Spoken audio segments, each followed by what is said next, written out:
अस्सलाम वालेकुम dear students and welcome back to learn daily physics. आज जैसा कि आप देख सकते हैं थोड़ा सा फॉर्मेट चेंज है लेक्चर देने का, तो मुझे ये ज़्यादा एफिशिएंट लगा, इस वजह से मैंने इसको अडॉप्ट किया। तो आज देख सकते हैं आपके हमने पॉइंटिंग थ्योरम को पढ़ना है। Today we are going to discuss the Poynting theorem, what Poynting theorem is. तो चलते हैं अपने थ्योरम की तरफ कि पॉइंटिंग थ्योरम है क्या, डेवलप कब हुआ, किसने किया। तो Poynting theorem was developed in 1884 by, यहाँ पे इन था, चले बाय लिख दिया मैंने, developed in 1884 by John Henry Poynting, J.H. Poynting.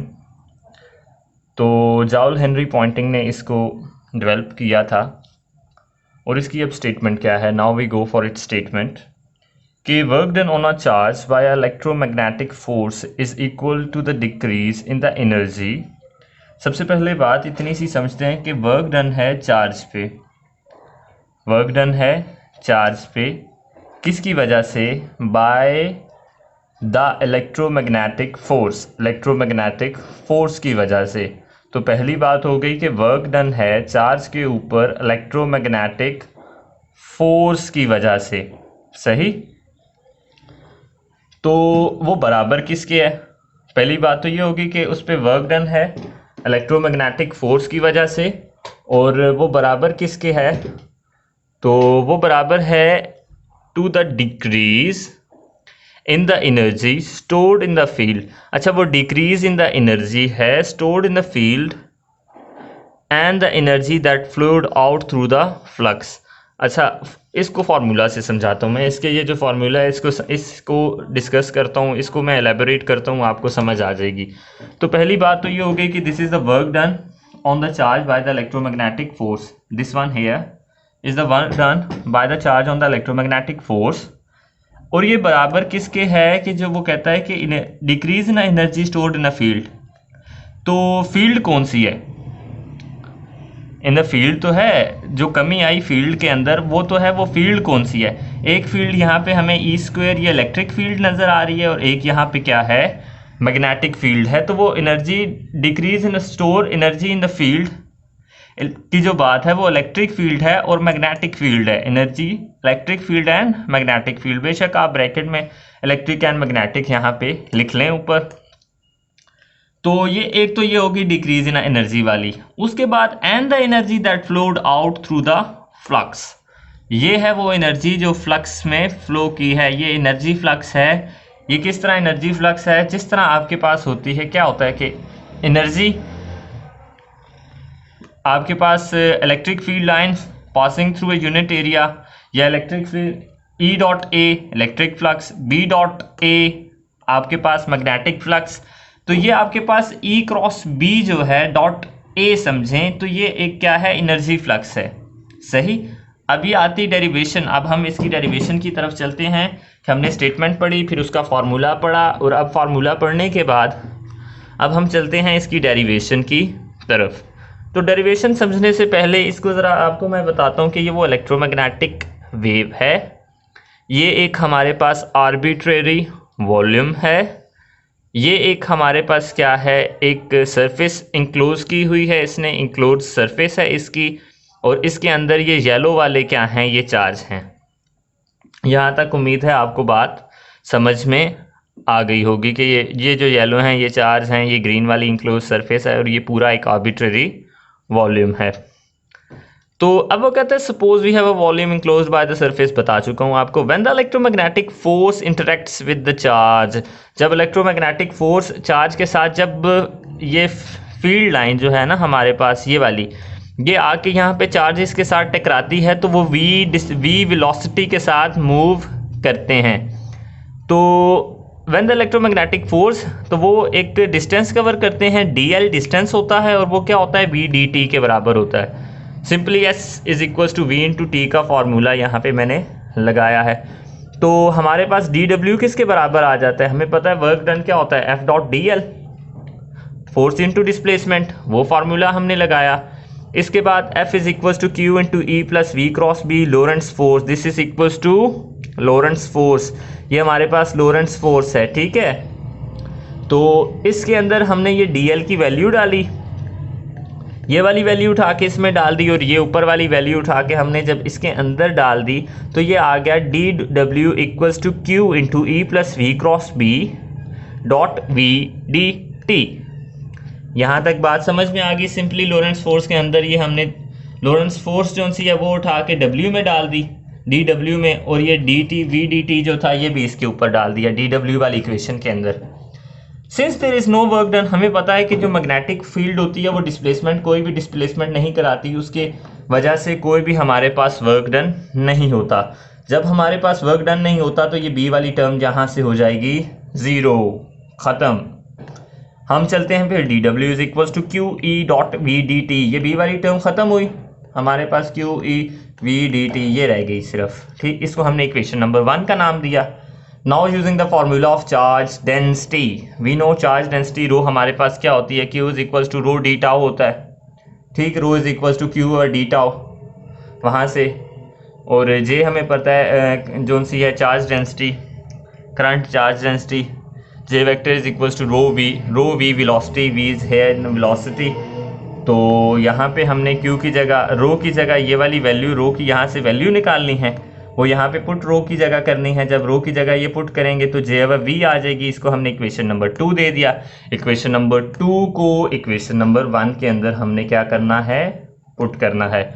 जब हमने इक्वेशन नंबर 2 को इक्वेशन नंबर 1 के अंदर यहाँ पे पुट किया तो ये जो वी वाली टर्म है ये तो जाएगी कट, जैसे कि आपको नज़र आ रहा है वी वाली टर्म आपस में गई है कट, और ये J E D tau D T है, ये this is D T and this is D tau.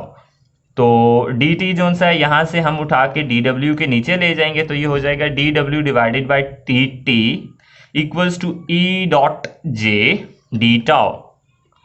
तो हमने इसको क्या किया, एक आर्बिट्ररी जो वॉल्यूम लिया था उस पूरे वॉल्यूम के अंदर हमने इसका वॉल्यूम इंटीग्रल ले लेना है। तो वॉल्यूम इंटीग्रल लेंगे तो हमारे पास एक इक्वेशन बनेगी जिसको हमने नाम दिया है इक्वेशन नंबर 3 का, है we named it as equation number 3। तो इक्वेशन नंबर 3, अब चलते हैं आगे।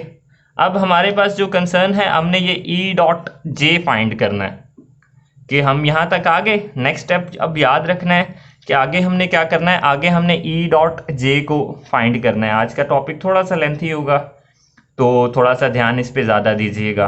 तो चलते हैं आगे, ये तो पीछे आगे। तो now by using Ampere's law की फिक्स्ड फॉर्म मैक्सवेल इक्वेशंस में हम पहले पढ़ चुके हैं कि जो सी है curl of v is equal to mu naught J plus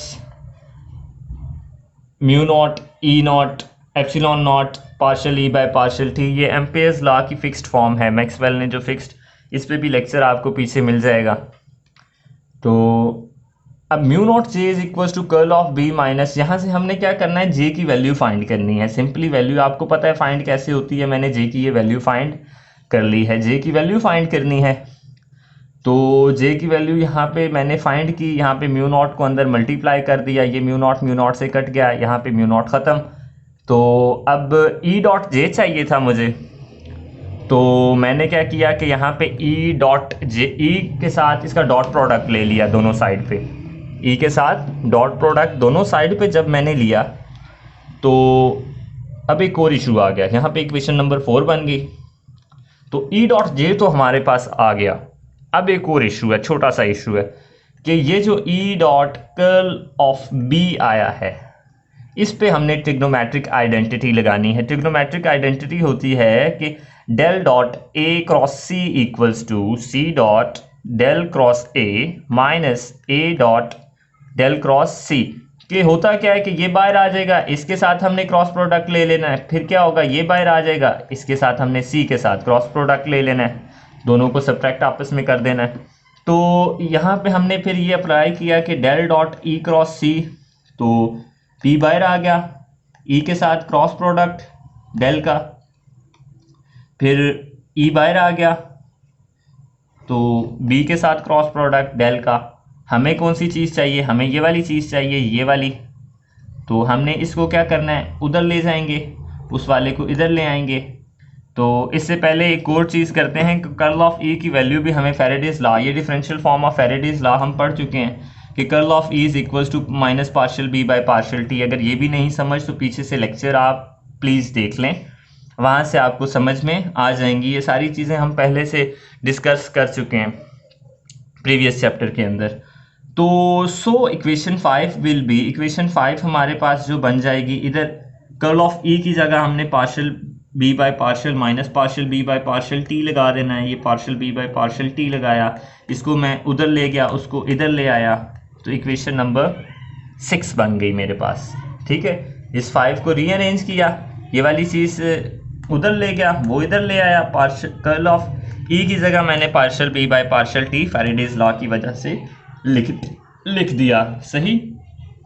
तो अब हमने एक और चीज़ इस्तेमाल करनी है कि हमें पता है E partial E by partial T को हम लिख सकते हैं half of partial by partial T E square. जब हम इसका डेरिवेटिव लेंगे ना तो ये 2 जो है 2 शुरू में आ जाएगा, 2 से कट जाएगा, और ये वाली चीज़ दोबारा से हमारे पास यही वापस ये वाली चीज़ हमें मिल जाएगी। सही। तो ये दोनों चीज़ें आपस में हम बराबर लिख सकते हैं। अब हमारे पास एक और जो मसला यहाँ पे आ रहा है कि यहाँ पे चलें, इसको तो पुट कर दिया हमने बी, ये जो इक्वेशन नंबर 6 है, यहाँ पे बी वाली फर्स्ट जो टर्म है इसकी जगह तो हमने ये वाली चीज़ लिख दी। ये देखिए माइनस हाफ इक्वेशन बी से हमने इक्वेशन बी जब पुट कर दी 6 के अंदर, ये वाली टर्म तो हमारे पास ये होगी minus half of partial by partial t B square. तो अब चलते हैं अगली एक और टर्म आएगी, वहाँ पे हमने ये इक्वेशन नंबर ए पुट करनी है। वो कहाँ पे करनी है मैं वो भी बताता हूँ आपको, तो थोड़ा सा ही बस रह गया।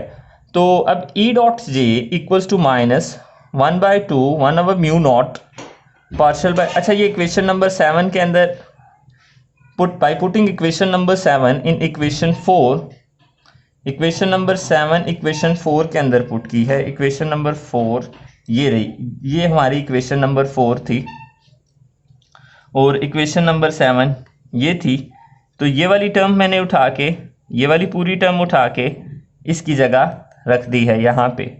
ई dot del cross B, E dot del cross B की वैल्यू उठा के मैंने इक्वेशन नंबर 4 के अंदर रख दी। उसको रखने के बाद अब एक चीज़ आपके पास ये वाली यहाँ पे भी आ रही है, E partial E by partial T.